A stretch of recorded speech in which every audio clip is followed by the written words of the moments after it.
Pembacaan dari Kitab Kejadian. Israel lebih mengasihi Yusuf daripada semua anaknya yang lain, sebab Yusuf itulah anak yang lahir pada masa tuanya, dan ia menyuruh membuat jubah yang maha indah bagi dia. Setelah dilihat oleh saudara-saudaranya bahwa ayah mereka lebih mengasihi Yusuf daripada semua saudaranya, maka bencilah mereka itu kepada Yusuf dan tidak mau menyapanya dengan ramah. Pada suatu hari, pergilah saudara-saudara Yusuf menggembalakan kambing domba ayahnya dekat Sikem. Lalu Israel berkata kepada Yusuf, "Bukankah saudara-saudaramu menggembalakan kambing domba dekat Sikem? Marilah, engkau kusuruh kepada mereka." Maka Yusuf menyusul saudara-saudaranya itu, dan didapatinya mereka di Dotan. Dari jauh ia telah kelihatan kepada mereka. Tetapi sebelum ia dekat pada mereka, mereka telah bermufakat mencari daya upaya untuk membunuhnya. Kata mereka seorang kepada yang lain, "Lihat, tukang mimpi kita itu datang. Sekarang marilah kita bunuh dia dan kita lemparkan ke dalam salah satu sumur ini. Lalu kita katakan seekor binatang buas telah menerkamnya. Dan kita akan lihat nanti bagaimana jadinya dengan mimpinya itu." Ketika Ruben mendengar hal ini, ia ingin melepaskan Yusuf dari tangan mereka. Sebab itu kata Ruben, "Janganlah kita bunuh dia. lagi kata Ruben kepada mereka, Janganlah tumpahkan darah. Lemparkan saja dia ke dalam sumur yang ada di padang gurun ini. Tetapi janganlah apa-apakan dia." maksud Ruben, ia hendak melepaskan Yusuf dari tangan mereka dan membawanya kembali kepada ayahnya.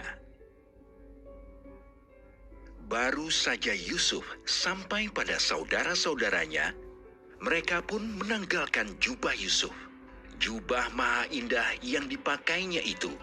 Lalu mereka membawa dia dan melemparkan dia ke dalam sumur. Sumur itu kosong, tidak berair. Kemudian duduklah mereka untuk makan.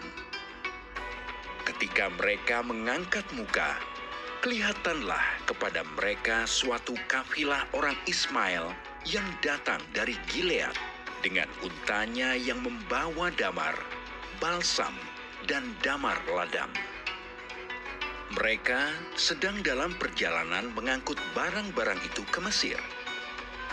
Lalu kata Yehuda kepada saudara-saudaranya itu, "Apakah untungnya kita membunuh adik kita itu dan menyembunyikan darahnya?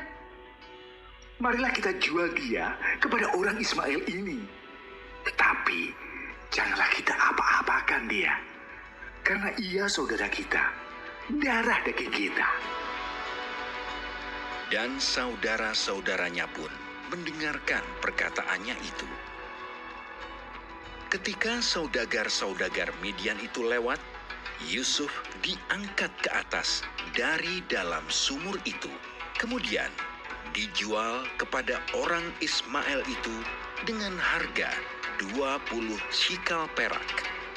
Lalu Yusuf dibawa mereka ke Mesir. Demikianlah sabda Tuhan.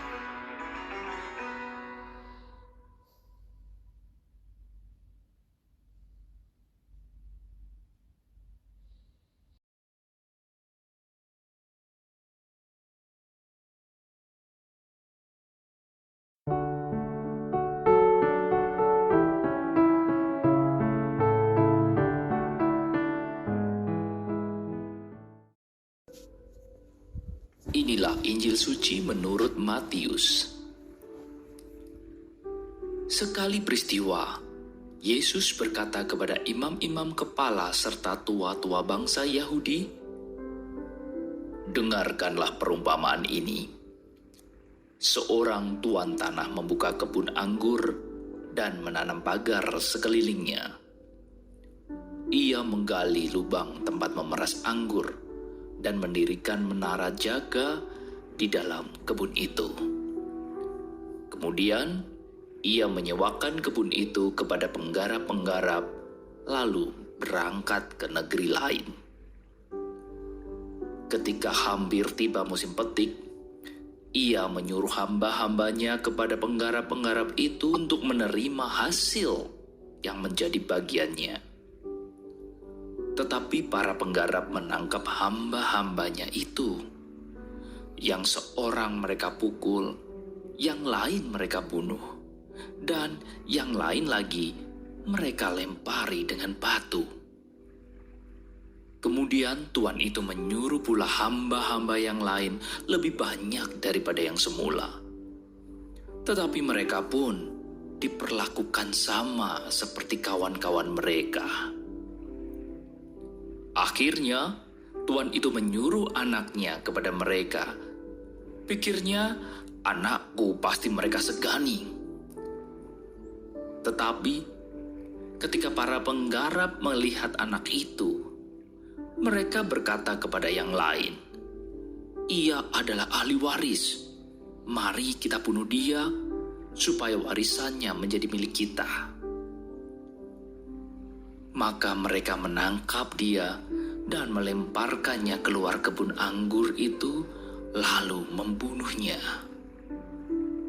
Maka apabila tuan kebun anggur itu datang, apakah yang akan dilakukannya dengan penggarap-penggarap itu? Kata imam-imam kepala dan tua-tua itu kepada Yesus, "Ia akan membinasakan orang-orang jahat itu, dan kebun anggurnya akan disewakan kepada penggarap-penggarap lain yang akan menyerahkan hasil kepadanya pada waktunya." Kata Yesus kepada mereka, "Belum pernahkah kamu baca dalam kitab suci? Batu yang dibuang oleh tukang-tukang bangunan telah menjadi batu penjuru. Hal itu terjadi dari pihak Tuhan, suatu perbuatan ajaib di mata kita. Sebab itu, aku berkata kepadamu, kerajaan Allah akan diambil daripadamu dan akan diberikan kepada suatu bangsa yang akan menghasilkan buah kerajaan itu." Mendengar perumpamaan Yesus itu, imam-imam kepala dan orang-orang Farisi mengerti bahwa merekalah yang dimaksudkannya. Maka mereka berusaha menangkap dia, tetapi mereka takut kepada orang banyak, karena orang banyak itu menganggap Yesus nabi. Demikianlah sabda Tuhan.